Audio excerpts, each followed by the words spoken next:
Hingga April 2025, serapan anggaran untuk belanja di Banjarmasin masih cukup minim.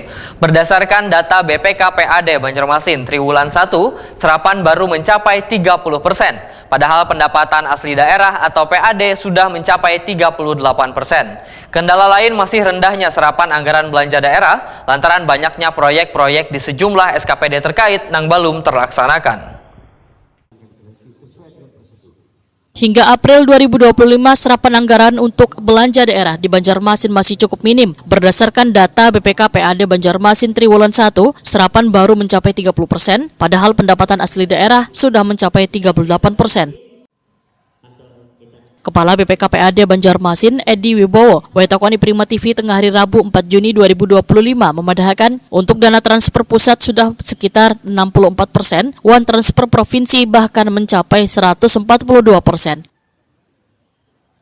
Adanya keterlambatan tersebut diakibatkan perubahan sistem pembayaran dari pusat. Perubahan sistem pembayaran di awal tahun yang biasanya transfer langsung ke pihak ketiga, namun di triwulan kedua ini harus mulai sistem Telkom-Pay. Sistem ini mengharuskan pemenuhan beberapa persyaratan kembali dari SKPD terkait uang pihak ketiga. Menurut Edi Wibowo, kendala lain masih rendahnya serapan anggaran belanja daerah lantaran banyaknya proyek-proyek di sejumlah SKPD terkait yang belum terlaksana. Nangkaya proyek di Dinas PUPR Wan Dinas Pendidikan yang merupakan SKPD dengan anggaran tertinggi di pemerintah kota. Edi Wibowo menambahkan dengan keterlambatan pelaksanaan proyek dari sejumlah SKPD terkait ini, maka terancam sejumlah proyek akan digeser di APBD perubahan. Alhamdulillah, hasil auditnya kita bisa mempertahankan laporan keuangan kita baik dari 5 sisi penilaian, kemudian kita meraih WTP 12 kali berturut-turut. Yang kedua, dari sisi serapan pendapatan, alhamdulillah bisa tercapai kalau dari seluruhnya sekitar kurang lebih 90-an lebih.